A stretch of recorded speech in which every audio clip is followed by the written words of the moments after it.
177। Ben Duckett গত ম্যাচেই কিন্তু রেকর্ডটা করেছিলেন 165। বিরাট কোহলিও কিন্তু ঠিক একইভাবে স্কিলটা আমাদের বাংলাদেশের কোনো প্লেয়ারের নেই, তামিম ইকবাল করেছিলেন চ্যাম্পিয়ন্স ট্রফিতে। আফগানিস্তান এবং বাংলাদেশ ক্রিকেট টিম, সো এই দুইটা টিমের মধ্যে যদি আপনাকে প্রশ্ন করা হয় এখন কারা ভালো অবস্থানে আছে, তাহলে আপনি বলতে পারেন যে অবশ্যই আফগানিস্তান কিন্তু বাংলাদেশ থেকে এখন অনেক এগিয়ে আছে। সেই আফগানিস্তান বাংলাদেশের পরে শুরু করে এখন বাংলাদেশকে ছাড়িয়ে গেছে। সো এটা অনেকেই আপনারা নাও মানতে পারেন, বাট আপনি যদি বাস্তবতার দিকে তাকান তাহলে কিন্তু এই বিষয়টা আপনাকে মানতেই হবে। এটা কিন্তু একটা চিরন্তন সত্য যে আফগানিস্তান এখন বাংলাদেশ থেকে অনেক অনেক এগিয়ে। 2019 সালের পর আমাকে একটা এরকম ম্যাচ দেখান যে ম্যাচটা বাংলাদেশ ভালোভাবে জিতেছে। এমনকি আমার মনেই পড়ে না যে বাংলাদেশ লাস্ট কবে কোনো ইন্টারন্যাশনাল ম্যাচ একটা ফাইট করে ভালোভাবে জিতেছিল। অন্যদিকে বর্তমান আফগানিস্তানের দিকে যদি আপনারা তাকান, তারা 2023 বিশ্বকাপ থেকে শুরু করে চ্যাম্পিয়ন্স ট্রফিতে যে খেলাটা দেখালো সেটা আসলেই ওয়ার্ল্ড ক্লাস, এবং তারা প্রমাণ করে দিয়েছে যে তারা ইংল্যান্ড, নিউজিল্যান্ড বা অস্ট্রেলিয়ার মতো বড় বড় দলকেও কিন্তু হারাতে সক্ষম। 2023 সালে বিশ্বকাপে ইংল্যান্ডকে হারিয়ে তারা কিন্তু সেমিফাইনালে চলে গিয়েছিল, ইংল্যান্ড পাকিস্তান শ্রীলঙ্কাকে হারিয়ে।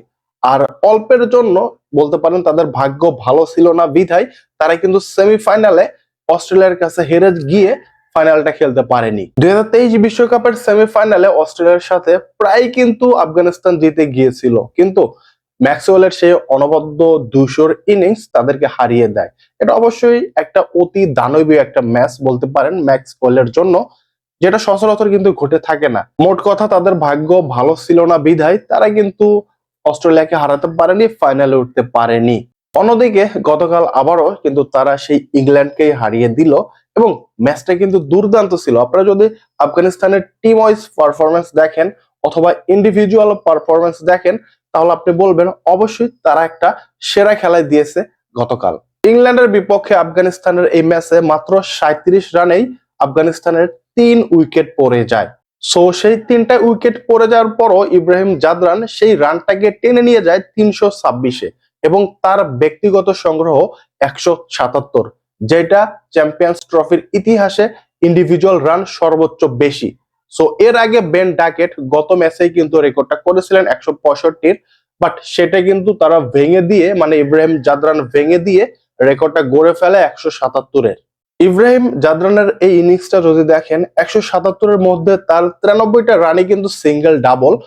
তিনি কিন্তু দৌড়েই নিয়েছেন, তার কতটা স্ট্যামিনা এবং কতটা এনার্জেটিক হলে তারা এই দৌড়ে 50%-এর উপরেও রান নিতে পারে।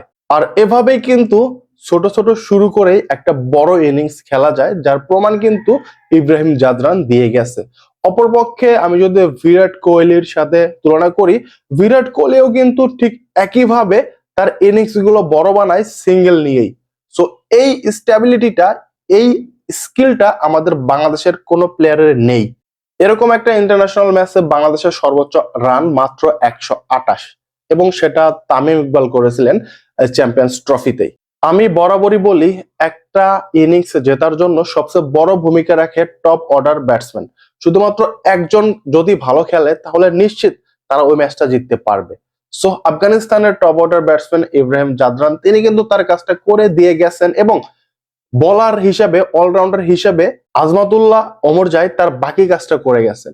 সো তিনি একজন দুর্দান্ত অলরাউন্ডার, 31 বলে 41 রান করে গেছেন ব্যাট হাতে এবং বল হাতে নিয়েছেন পাঁচটা উইকেট, এবং উইকেট গুলো কিন্তু সময় মতো তিনি নিয়েছেন, বড় বড় উইকেট নিয়েছেন। আর ধরুন আফগানিস্তান কিন্তু জায়ান্ট ইংল্যান্ডের বিপক্ষে জিতে যায় এবং তাদের এই চ্যাম্পিয়ন্স ট্রফিতে সেমিফাইনালে যাওয়ার আশাটা বাঁচিয়ে রাখেন। এখন কথা হলো আমাদের বাংলাদেশের ক্রিকেট কবে এরকম কিছু করে দেখাতে পারবে, কবে তারা একটা ভালো ক্রিকেট খেলবে যাতে আমরা দর্শক হিসেবে, ফ্যান হিসেবে গর্ববোধ করতে পারি, যেমনটা এখন আফগানিস্তানের ফ্যানরা করছে। জানি না আমরা আমাদের এই প্রশ্নের উত্তরটা কবে পাবো। এখন আমাদের ফ্যান হিসেবে একটাই চাওয়া, আমাদের ক্রিকেট টিমটা ফিরে আসুক। বাংলাদেশ ক্রিকেট টিমের সাথে যারা জড়িত আছে, ম্যানেজমেন্ট, কোচ বা যারাই জড়িত আছে, তাদের কাছে আমাদের একমাত্র চাওয়া বাংলাদেশ টিমটাকে একদম গোড়া থেকে, রুট লেভেল থেকে ঢেলে সাজাতে, যাতে করে আমরাও এই আফগানিস্তানের মতো কিছু একটা করে দেখাতে পারি এবং দেশের মানুষ গর্ববোধ করতে পারে, বাংলাদেশের পতাকাটাকে আরো উঁচুতে তুলতে পারে। সো ভিডিও পর্যন্তই। ভিডিও ভালো লাগলে আপনারা চাইলে আমাদের সাথে থাকতে পারেন। ধন্যবাদ।